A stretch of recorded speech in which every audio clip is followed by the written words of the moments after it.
Omar Perotti llega a ser gobernador de nuestra provincia por la alianza de la unidad en la diversidad que hizo contra Ferri, con nuestro senador, que le impuso en la fórmula a Alejandra Rodenas.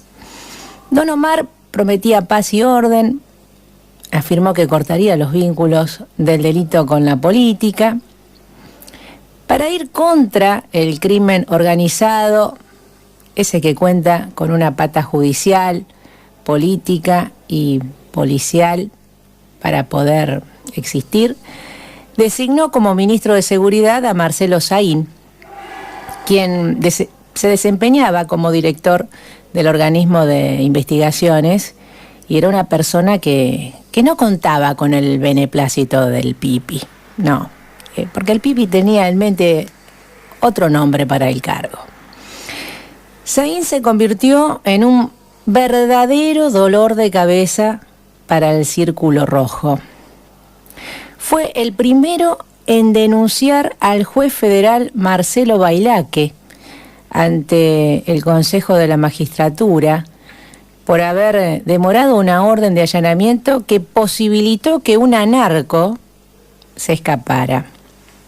Ese mismo Bailaque, que hoy está en prisión preventiva domiciliaria, entre otras cosas, por demorar medidas investigativas que impidieron perseguir en tiempo al narco Esteban Alvarado, adversario de la banda de los monos, que en sus disputas por el territorio tiñó con sangre a Rosario. Cuando uno nombra a Alvarado, se agolpan muchos nombres que se vinculan por historias distintas. Entonces te aparece Rodenas, te aparece Paul Krupnik, Spoletti, Medrano, Dani Godoy, Pato Macadam, Trasferri, Luis Medina, Bonfatti. Mira, da para escribir un libro con diferentes capítulos.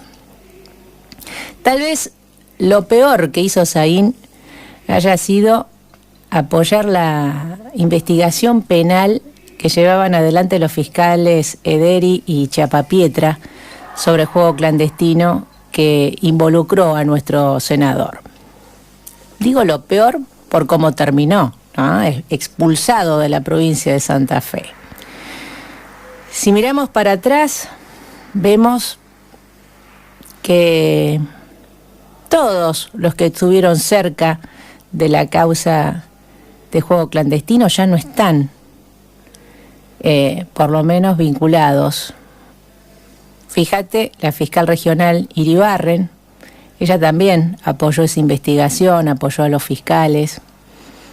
Terminó renunciando después de que le intervinieron la regional. El fiscal Ederi está con una causa penal abierta por un fiscal elogiado por el Pipi y lo mandaron a investigar accidente de tránsito. El fiscal Chapapietra fue desplazado de la investigación de delitos complejos y ahora lo pasaron a investigar los delitos cometidos por menores de edad. A Saín lo expulsó la legislatura santafesina por actos de proselitismo. Sí, no sé si te acordás. Al parecer era inaceptable para los legisladores tener un funcionario que no ocultara su peronismo. Los legisladores se ofendieron por eso, pero no se ofendieron nunca por tener sentado dentro del Senado a un tipo acusado de ser jefe de una banda criminal. Es como cuando te dicen que es terrible tirarle caca en la vereda Esper y por eso tenés que estar preso en una cárcel de máxima seguridad, pero podés estar en tu casa si sos un juez extorsionador que además ayudó a un narco. En fin, el Pipi se encargó de llamar a Saín jefe de inteligencia, una construcción que luego se transformó en una causa penal. Y fíjate vos cómo son las cosas. El Pipi terminó siendo imputado por ser jefe de una banda criminal dedicada a brindarle impunidad al juego clandestino, y fue imputado por fiscales distintos y sin SAIN en la provincia. Y de estos temas me encanta hablar. ¿Y con quién puedo hablar? Porque se dieron cuenta que entrevisté a la fiscal Viviana O'Connell en el bloque anterior, y no la quise comprometer con nombres, no quiero que la echen. Pero sí puedo hablar con alguien que ya fue echado, que no está en la provincia de Santa Fe y que le encanta decir las cosas como son, y me refiero a Marcelo Saín. Muy buenas tardes, Marcelo. Gracias por haber aceptado la invitación. ¿Cómo te va, Fabiana? Buenas tardes. Un gusto escucharte, y la verdad que hiciste una síntesis impresionantemente real. Te felicito. Bueno, gracias. No digo por lo mío, digo por el panorama general que has hecho de todo lo que ocurrió, y me llevas a una reflexión inicial que es, mirá, todo esto, toda esta impunidad y todo este sistema de impunidad que se construyó en Santa Fe tiene un objetivo fundamental, esencial, y ya el tiempo lo dirá, ¿no es cierto? Que es la apropiación del dinero del crimen para financiar la política. Tremendo. No se financia solamente la política del narcotráfico, pero el narcotráfico es parte de la cantera de la economía negra, que es muy abultada en Santa Fe, como en el resto del país también, pero mucho más en Santa Fe, porque tiene un sistema impositivo provincial extremadamente regresivo que protege a los grandes propietarios, y porque además admite, digamos, las actividades en negro, porque esos empresarios que se benefician con esas prebendas del Estado, con la impunidad y la protección del Estado, forman parte de la camarilla de poder en Santa Fe. Fundamentalmente los dos grandes círculos rojos que son Santa Fe y Rosario. Y dentro de esa cantera de dinero negro entra también el dinero del narcotráfico, que es cuantioso, ¿no? Ese es el objetivo fundamental. Claro. De eso se trata todo. La política se ha hecho muy cara, es muy cara en todo el mundo, en todo el país. En Santa Fe también lo es extremadamente cara, y para hacer política, digamos, se necesita mucho dinero. Y además, gran parte de la dirigencia política santafesina es millonaria. O sea, además tienen un patrimonio abultadísimo, aún aquellos que se visten de honestos. Algunos no tienen patrimonios abultados, pero han hecho caja para sus partidos y para sus sectores políticos. De eso se trata todo. Entonces, les importa un bledo, digamos, la muerte de gente, lo usan políticamente, pero no les importan los homicidios, que ahora se comenzaron a incrementar nuevamente, ¿no? Hay disputa de los mercados en Rosario de una manera brutal. Todos los días de la semana hay balaceras, hay heridos, hay muertos, que son ocultados, ¿no?, mediáticamente, porque el gobernador controla de manera dictatorial a los medios de comunicación. Y me parece que de eso se trata todo en el fondo, ¿no? Y debo decir algo con relación a Traferri. Traferri fue el hombre que dentro del marco le tembló la papada con nosotros, se asustó mucho, Durante el primer año todos estaban muy asustados, reaccionaron recién a fin del 2020, con la ley anti-SAIN. Ahí ya tomó cuerpo, se pusieron de acuerdo, se dieron una estrategia de destitución, pero durante ese primer año estuvieron anonadados con algunos intentos de negociación conmigo, lo puedo decir ahora, tanto Puyaro como Traferri. Traferri mediante Perotti. Yo quise sentarme varias veces con él y le pedí a Perotti, pero Perotti no quería. Él sabía que yo tengo una forma de negociar muy directa, muy del peronismo bonaerense, donde no somos eufemistas. Bueno, quedó demostrado, ¿no? Que no andamos con vuelta, las cosas las decimos de frente aquí en la provincia de Buenos Aires, pero nunca me dejó. Y con Puyaro, evidentemente cometí el error de que cuando hubo una larga conversación, yo dije, no puedo hacer nada que no esté consentido por el gobernador. Es decir, seguí siendo un ministro orgánico, cuando en realidad todo el ministerio, cada uno de los ministros del gabinete del que forme parte hacían lo que se les antojaba. Eran patrullas perdidas, es decir, no había organicidad, y no había un gobernador que impusiera esa organicidad, ¿no? Manejaba todo con mucha precariedad, y ahí me llegó una sorpresa que nunca imaginé, que era una persona con muy poca capacidad política para afrontar los desafíos de la necesidad de una estrategia de crecimiento para Santa Fe, de la necesidad de una estrategia de seguridad, que él la comprendió cuando yo se la expliqué, pero no tuvo capacidad de mantenerla en el tiempo, se dejó comer la oreja por la mayoría de los que lo rodeaban, que querían arreglar con el Pipi, ese era el reclamo: arreglemos con el Pipi, arreglemos con el Pipi, arreglemos con... Ni siquiera tenía una estrategia política, digamos, dominante respecto del resto del sistema político, es decir, le dejaban ese lugar al Frente Progresista Cívico y Social, ¿no? La naturaleza lamentablemente los ayudó porque falleció Miguel Lifshitz, si no el peronismo y Puyaro no eran gobernador, no hubiera sido Miguel. Miguel era una persona con mucho prestigio en la provincia de Santa Fe y tenía votos, él, no el Partido Socialista, él.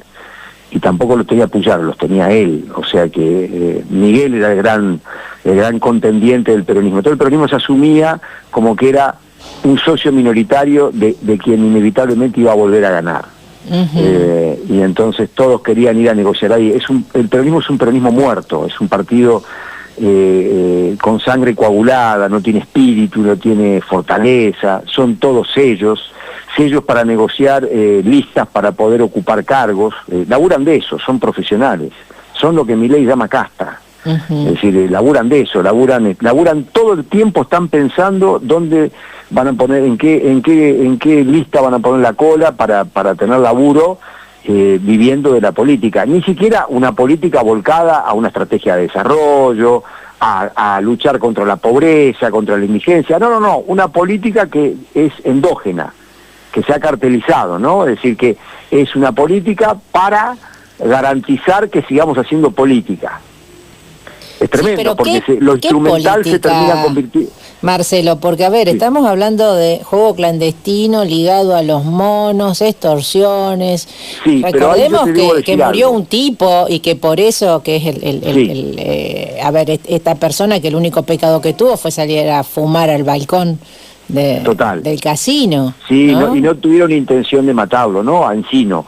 Te referís al asesinato de Encino en el City Center, para la gente que escucha, que por ahí no sabe, y que en realidad pasó un grupo vinculado a Guille Cantero, dedicado a extorsiones, y estaban evidentemente extorsionando el casino, y entonces balearon detrás de una arboleda al casino con la intención, digamos, de amedrentar eventualmente a su contraparte negociadora, y ahí lo mataron. Pero es muy sorprendente esto. Fíjate vos cómo de ese asesinato, en la investigación llegamos a la banda de extorsionadores, y a partir de las escuchas de esta banda y de los secuestros de los teléfonos, el registro de que tenían protección judicial. Y una vez que llegamos a Cerjal, que era porque nadie entiende todavía la gravedad del hecho, o sea, en la investigación de juego clandestino terminó preso el jefe de los fiscales de Rosario, y terminó preso por fiscales que dependían orgánicamente directamente de él, lo cual habla muy bien de ese ministerio público, y particularmente cuando Cerjal es reemplazado por Marita Iribarren, que le dio sentido, digamos, a lo que fue la persecución penal, y apoyó mucho a estos fiscales que hacían su trabajo, digamos.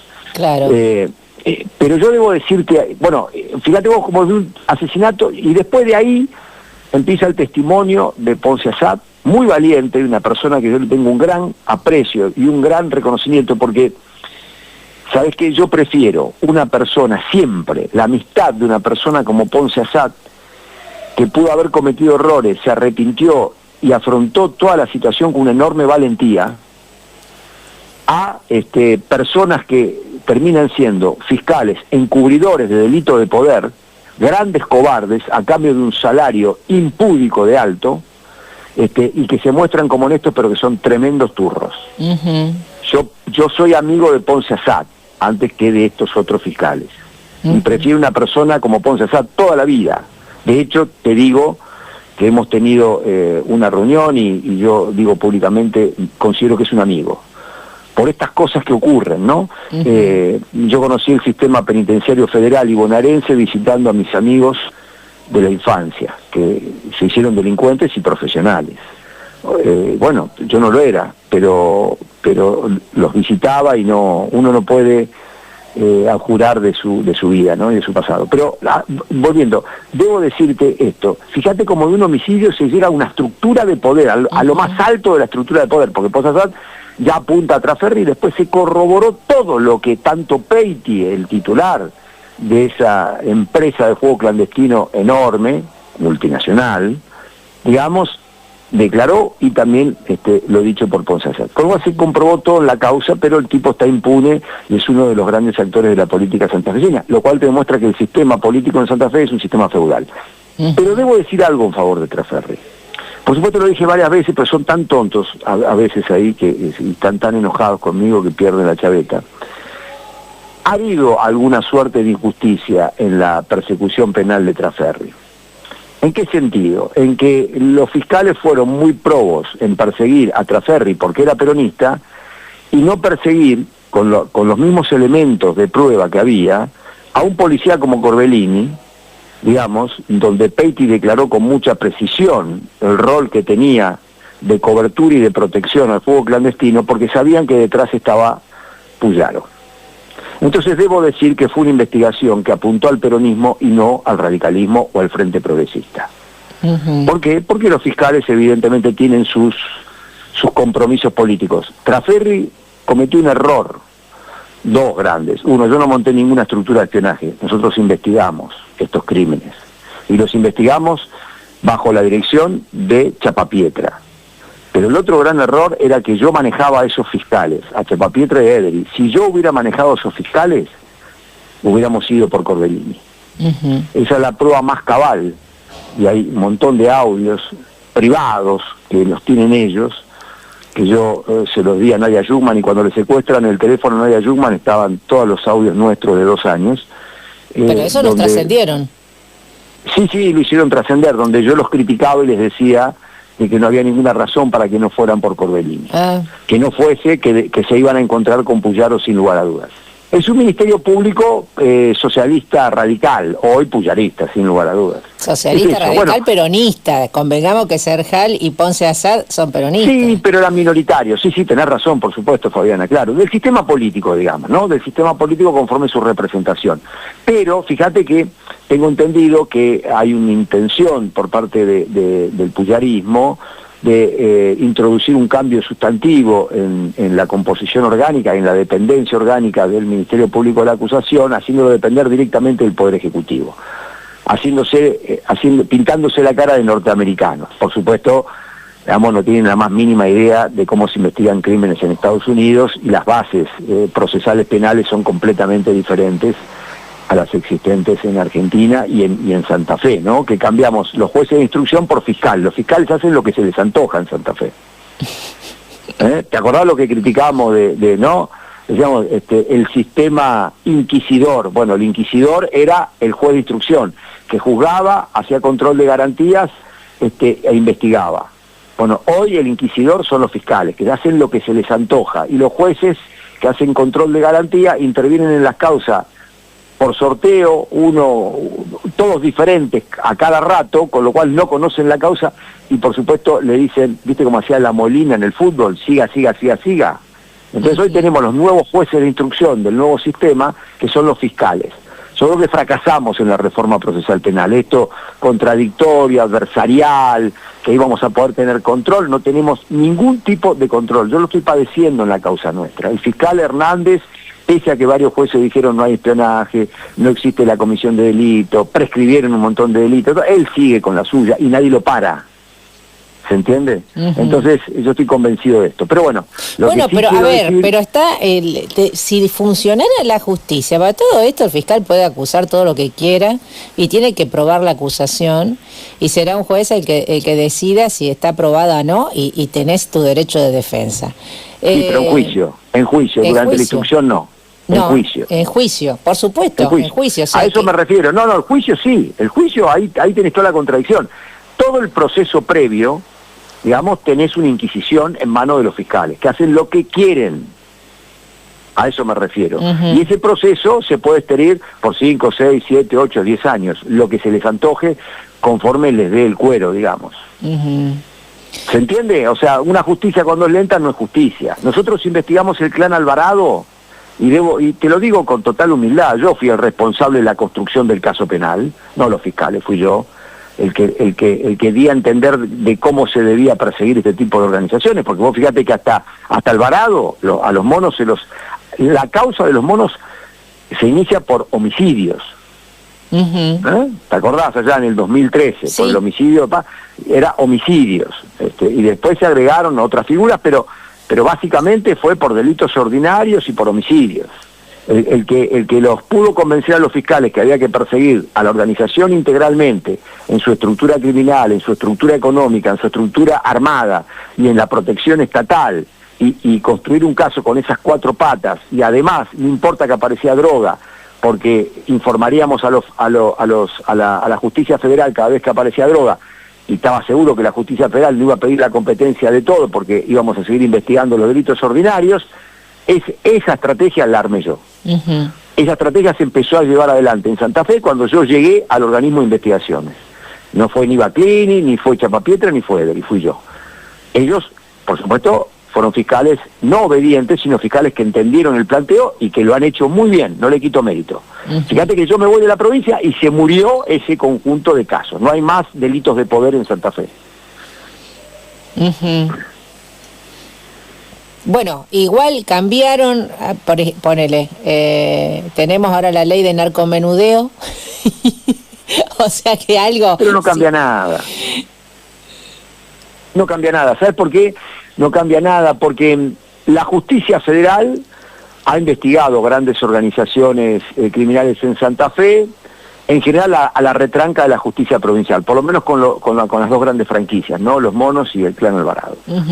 Después, ahora ha habido algún cambio de tono y están persiguiendo grandes organizaciones. Yo tengo la sospecha de que son causas que les interesa mucho a la DEA, porque no tengo ninguna duda que la Procuración de Control de Narcotráfico del Ministerio Público Fiscal, está muy emparentado a la DEA, lo sé, y hace que la agenda de la Procurar es la agenda de la DEA, y la agenda de los fiscales en Santa Fe, federales, es la agenda de la DEA. Con lo cual, evidentemente, persiguen aquello que le interesa a la DEA, y el flujo de información es de la DEA, bueno, en fin, son los monigotes de la DEA. No tengo ninguna duda, pero por lo menos están avanzando en un montón de causas.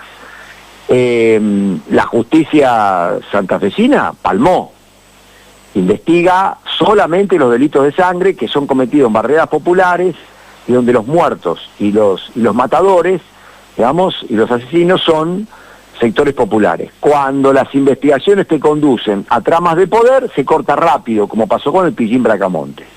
Es evidente que al Pillín lo cocinó la policía, es evidente que liberó la zona, preparó el terreno, pero cuando el fiscal quiso investigar eso, lo corrieron de una patada en el traste, sacaron de la causa y enseguida se apropió de las causas a otros fiscales que no van a permitir que eso escale a la policía, porque en Santa Fe siempre la policía que protege al crimen tiene padrinaje político. Y eso es lo que se comprobó en todas las investigaciones que se hicieron antes que nosotros estuviéramos y durante nuestra estadía. Y ese es el vínculo que tenían todos los policías condenados de formar parte de la asociación ilícita de Alvarado, tenían una fortísima pertenencia al sector político dirigido por Traferri. De hecho, estaban todos concentrados, ese grupo estaba todo concentrado ahí en la Unidad Regional 17 de San Lorenzo.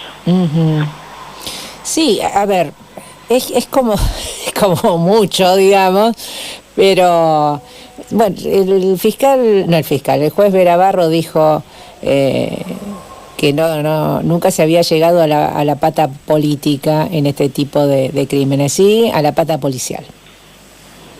Sí, es así, o sea, eso sería lo más que admite el sistema político institucional santafesino. Nunca van a seguir el dinero, nosotros sí seguíamos el dinero, por eso entramos a las grandes financieras históricas de la ciudad, porque ahí entra el dinero narco, y ahí se asustó mucha gente, muchos empresarios que han llamado al gobernador, y el gobernador me llamó a mí, etcétera, etcétera.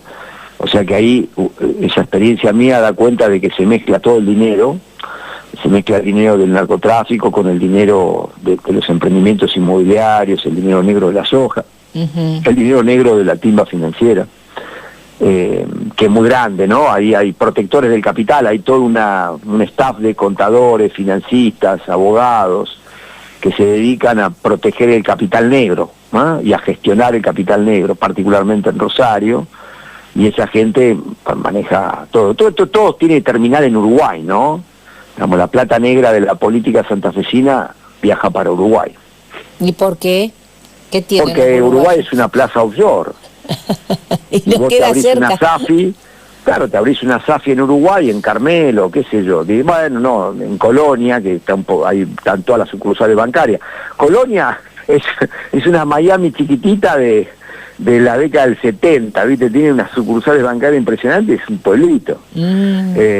Vas a Colonia, abrís cuenta, abrís una SAFI, o te vas a Montevideo, que aparte pasas un lindo día, te comes un buen churrasco, y ahí llevan toda la guita, la llevan física, y como toda la guita negra de la Argentina va para Uruguay. Uruguay es un dispositivo financiero que se montó desde la década del 40, pero particularmente desde la última dictadura uruguaya, para blanquear dinero de toda la región, particularmente. Eso arranca con Perón, ¿no? No con Perón, contra Perón. O sea, el dinero negro de toda la burguesía y la oligarquía, que Perón le mete la mano en el bolsillo cuando gobernó esa década, los tipos llevaban toda la guita afuera, y como eso estaba gobernado por la derecha uruguaya en ese momento, arman todo lo que es un protectorado del capital fugado de la Argentina durante el gobierno de Perón.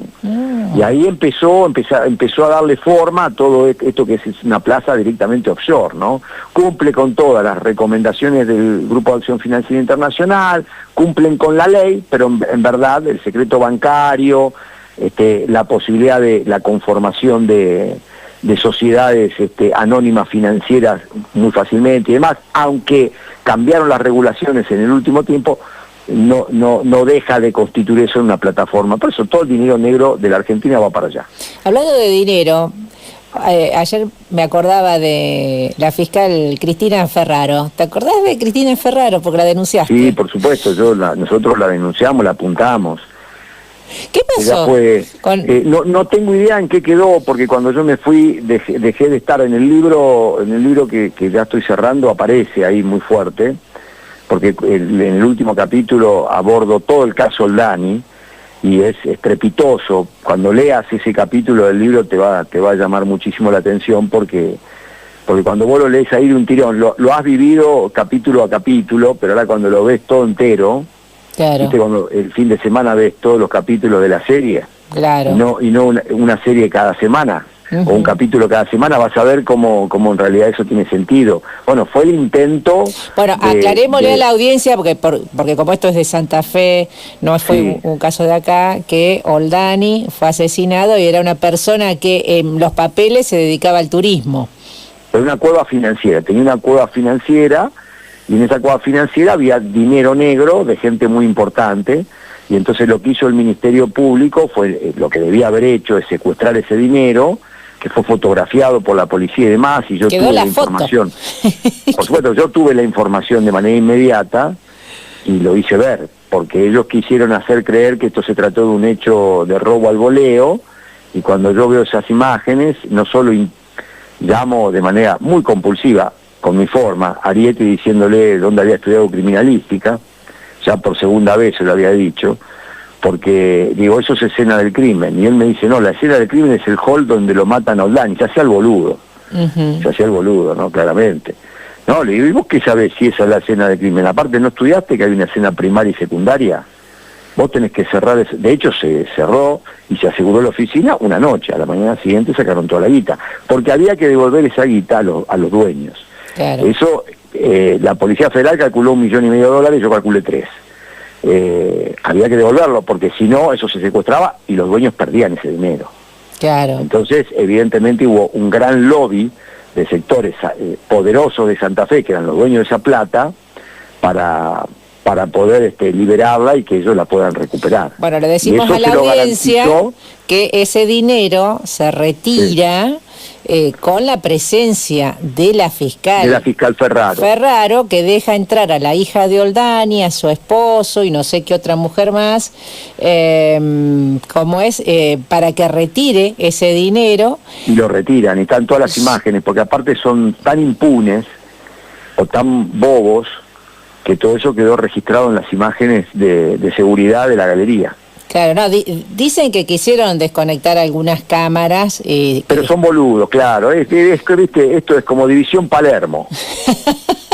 Son la División Palermo, claro, para ser un delincuente en serio tenés que estudiar, hermano, no puede ser, ¿viste? Lo que pasa es que la impunidad te lleva a ser estúpido. Pero menos mal que dejaron alguna cámara, porque si no nos enterábamos, la verdad, hubiéramos pensado que se fumó la plata y no cómo se la llevaron. Pero las cámaras después en la investigación federal, porque yo hago la denuncia como ministro por intermediación financiera y por lavado de dinero de la intermediación financiera como delito precedente, y ahí es donde los tipos pierden. Claro. Porque ahí empezó una lucha de competencia, ¿entendés? Y la verdad que perdieron, porque el delito de intermediación financiera es inevitablemente federal y quedó rápidamente comprobado que había intermediación financiera porque estaba lleno de dólares. Claro.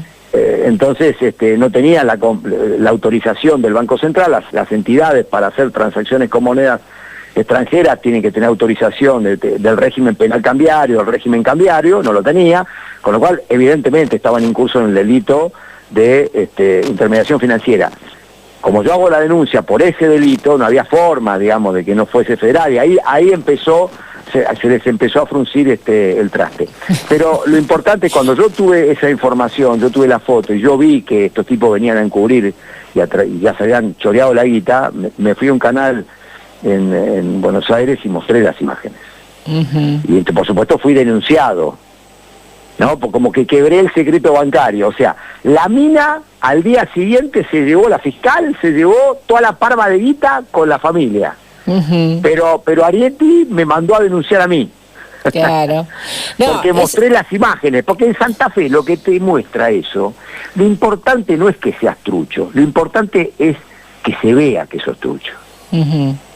Sí, todos pero la otra saben que son truchos. La otra es que evidentemente el dueño de esa plata tenía el poder suficiente para garantizarle a la fiscal que no iba a pasar nada.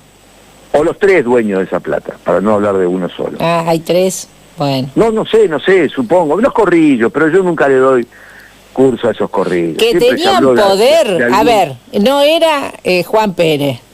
No, mucho poder, alguna persona quizá del Poder Judicial, yo escuché esos rumores, algún importantísimo dirigente sindical y un sector de la policía, ahí te digo los tres. Claro, y sí, porque también se ve que la policía colaboró en esto de que se retirara el dinero. Pero bueno, ¿viste? Pero esa policía, que era la PDI, dependía de mí y yo los tenía muy, muy apretados, por eso vinieron con todo. Si estaban tensionados entre la apriete de Arietti y la apriete del ministro. Es que vos denunciaste a todo el mundo. El apriete de Arietti fue un apriete, como quedó demostrado en la causa federal, fue un apriete, y esto lo pagó, digamos, por supuesto, sigue siendo fiscal, ¿no? La señorita esta. Pero todo esto, Arietti hizo todo esto para encubrir. Yo hice para esclarecer el crimen. Bueno, acá tengo un oyente que ya es la segunda vez que me manda mensaje porque quiere que te pregunte, pero está parte de una hipótesis que no creo que a ver si la compartes. Piensa que, te pregunto tal cual como me lo pone, pero ahora cuando te haga la pregunta vas a ver que parte de una hipótesis que no sé si será. Dice, ¿cuál fue el quiebre bisagra de Perotti para entregar a Saín, o sea, para entregarte a vos y Montenegro, para pactar con la vieja política, llámese Traferri Gutiérrez? Fue el allanamiento del 26 de noviembre del año 2021, porque ahí yo les explico a esta gente, y lo dije varias veces, pero lo voy a reiterar acá. A mí no me saca Perotti, ni me pide que renuncie, ni nada por el estilo. Yo tengo testigo de lo que estoy diciendo, esa reunión que se hizo en el departamento de Omar, en marzo del año 2021, en el departamento que él tenía en Amarras, arriba del Hotel Amarras, estábamos los tres. Estábamos Perotti, Mirabella y yo. Y ninguno de los dos dejarían mentirme. Yo le doy la razón por la cual me quiero ir del gobierno y le digo, mirá Omar, viene una campaña electoral, yo me estoy llevando la marca, tenés un peronismo dividido, el peronismo va a perder. No, bueno, el peronismo va a perder en mi interpretación y me van a tirar el fardo a mí. Y la verdad que yo no tengo nada que ver, macho, el peronismo. Ustedes son un cocoliche, son un peronismo de mierda. Y entonces, la verdad que no suma que yo en un contexto así generé, porque yo las investigaciones no las voy a parar. Pero yo me vuelvo al organismo de investigaciones. Pero además, lo que yo no le dije a él, la verdad, para no ofenderlo y porque trataba de buscar una salida decorosa y atino, era que un mes antes yo había presionado tanto a los legisladores de la oposición para que me interpelaran y me dejaran ir a la legislatura. Fui el único ministro que no fui convocado a la legislatura. Una vergüenza, era el ministro más polémico, el más cuestionado, y no me dejaban ir a explicar lo que hacíamos en materia de política de seguridad a la legislatura, porque me tenían miedo. Todo el Frente Progresista, Puyaro y todos, me tenían miedo porque me conocían, y yo trabajé con ellos 4 años. Sabían que no les iba a ir bien en una vuelta mía pública en la legislatura. Yo les había ofrecido hacer una reunión en la legislatura a la Noruega, pero si me provocaban íbamos a entrar en el barro. Pero yo les había dicho, lo que pasa es que a ellos tampoco les servía eso, porque si yo iba ahí, iba a quedar claro que todo el discurso que ellos habían montado, de que yo no tenía política de seguridad, de que no tenía diagnóstico y no habíamos hecho nada, y ya vas a ver el libro que estoy sacando, ya, te vas a dar cuenta que no era así, y vas a ver inclusive las estadísticas criminales que ellos, digamos, las malversaron y dijeron de que el delito había estallado cuando yo llegué a la provincia. Mirá qué caraduras. Estaba incendiado la provincia desde hacía más de una década, pero estos tipos han construido eso junto con Scaglione, con todo el grupo El Litoral, han construido ese relato. Entonces, cuando pero las estadísticas esto del observatorio de seguridad pública, no, eso lo creamos nosotros. Bueno, pero ahí figuran más de 1.500 muertos durante la gestión de Perotti. De Perotti, yo te estoy hablando del año 2020, estoy hablando de mi gestión. Ubicate que esto fue febrero del 2021. Yo después, todo lo que pasó después son asuntos que yo no estuve ahí. Si vos ves el nivel de homicidio del 2020, que fue el primer año nuestro, estaba amesetado. Estaba claramente amesetado.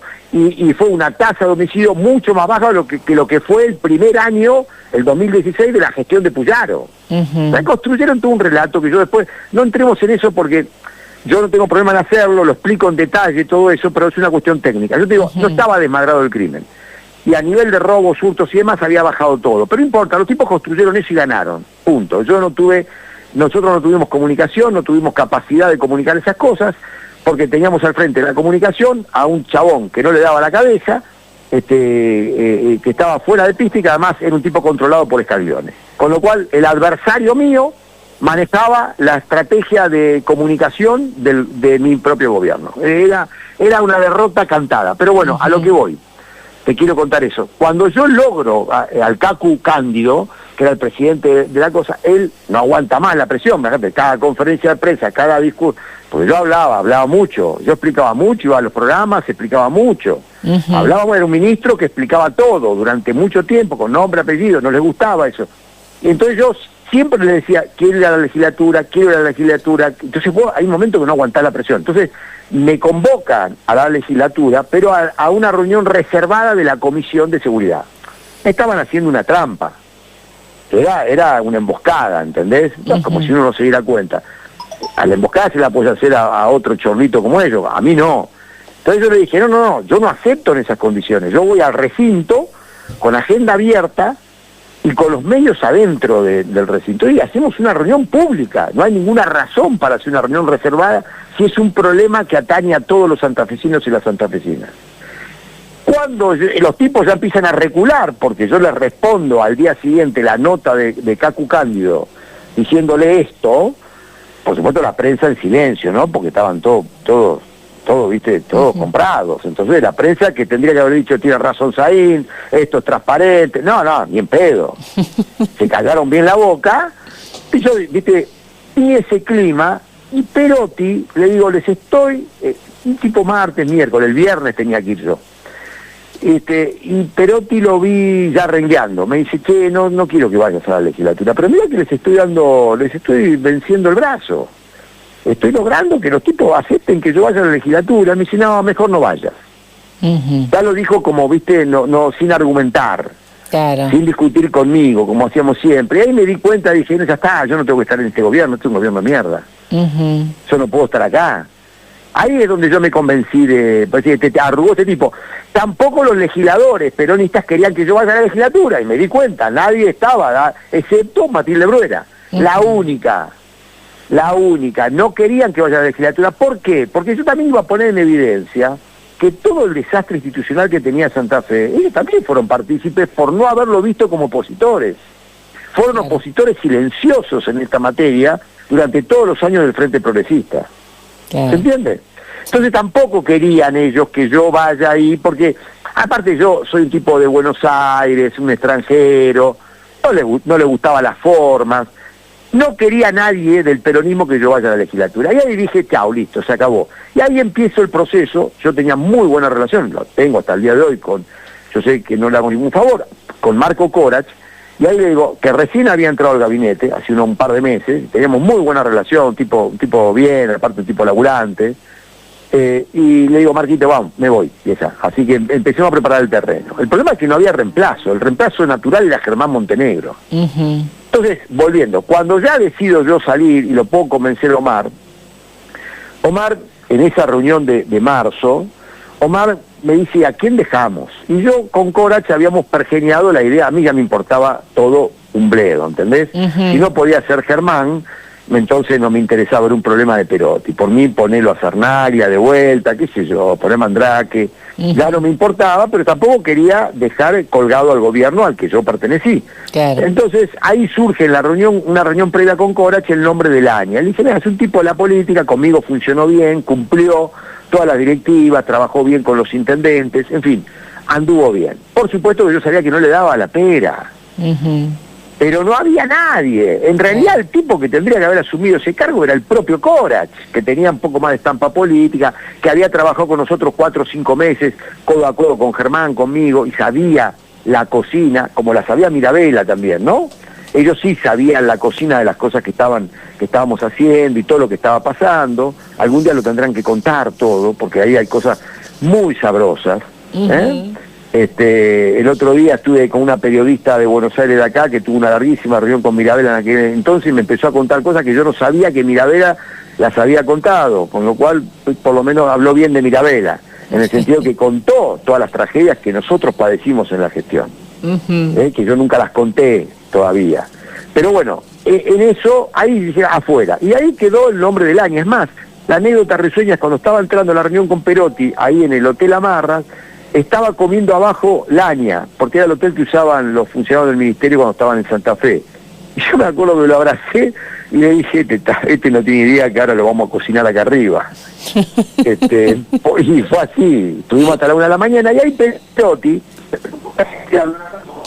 fíjate, emocionado los dos, y me dijo, no voy a decir la frase, pero me dijo, me decase en medio de la campaña. Le dije, no, mira, Omar, no. Él me dice, te ruego por favor que tu equipo se quede, porque claramente Laña no estaba para conducir ese ministerio. Y ahí es donde Germán Montenegro se está cortando la comunicación, ¿me escuchás? Te escucho perfectamente. Ah, porque yo te estoy escuchando cortado, no sé si te moviste. Yo te escucho perfecto. Ah, bueno. Te decía, no sé dónde se cortó. Cuando yo te dije se está cortando, lo que me habías dicho antes, que no sé qué me dijiste. No, que decía, me pide encarecidamente en esa reunión Perotti que yo deje al equipo mío porque a Laña no le daba para gestionar eso con su equipo. Quería que Nadia Schumann quedara al frente de control policial, que era la que tenía todo el tema de asuntos internos y demás, y estaba haciendo un trabajo magnífico, con investigaciones muy, muy grandes. que son parte de las investigaciones por las que nos acusan de espionaje, ¿no? Y que ya contaremos los detalles de esas investigaciones, que son mucho más escandalosas que lo que la otra vez se ventiló con el robo de nafta de la policía en la Unidad Regional 2 en Rosario. Si eso les asustó, esto, olvídense, es para alquilar balcones. Y por otro lado, Germán Montenegro con todo el equipo que conducía a la policía. Eso era así. Entonces es Omar el que me pide que se quede el equipo no se quería quedar, y yo tuve que intervenir frente a ellos. La conducción era yo, claramente era yo, y seguí siendo yo la conducción política durante todos esos meses, aunque yo había vuelto al organismo de investigaciones. Hay que ser sincero, yo era el referente político de ellos, y ellos se quedaban porque acordaron conmigo la continuidad, pero la convivencia con Lania fue cada vez peor. ¿Por qué? Porque Lania puso como segundo un político tradicional. ¿Qué hacen los políticos tradicionales? ¿Qué fue lo que hizo después Perotti? Le dio todo el poder a la policía, aún sabiendo que es una policía de morondanga, que no te controla nada. Porque es una policía, vos decís, si vos tenés la bonaerense, digo, bueno, le doy el poder a la bonaerense y por lo menos me controla la calle. No importa las ilegalidades, el tipo te aplacan todos los problemas, te manejan, te gestionan, pero vos le das esto a la santafesina y no te paran una sola balacera. Entonces, viste, si tenés que ser medio estúpido. Perotti fue eso. Y Lania ahí se hizo el amigote y lo tomó como casi un viceministro a Sancocha, que estaba siendo investigado por nosotros mismos en la causa, digamos, de la malversación de fondos de la Unidad Regional 2, una causa enorme, de épocas anteriores inclusive al gobierno de Perotti. Estas fueron las razones de la salida. El equipo siguió. En noviembre, cuando hacen el allanamiento, Lania Lania arma el allanamiento junto con los fiscales, porque él quería sacarse de encima a Germán Montenegro, y ahí arman la causa del espionaje de manera impúdica, porque lo único que ellos tenían es que en el organismo de investigaciones se había entrado a bases de datos de Sudamérica Data, y ahí se habían armado carpetas. Yo estoy esperando todavía, Fabiana, las carpetas de Saín. Sí, no, es una cosa, las carpetas de Saín. Espionaje con información pública nunca vi. Bueno, yo acá me escribe un funcionario municipal que te elogia, un funcionario tuyo, Alberto Mogia, que dice que trabajaba 24/7, que fue muy útil para los gobiernos municipales.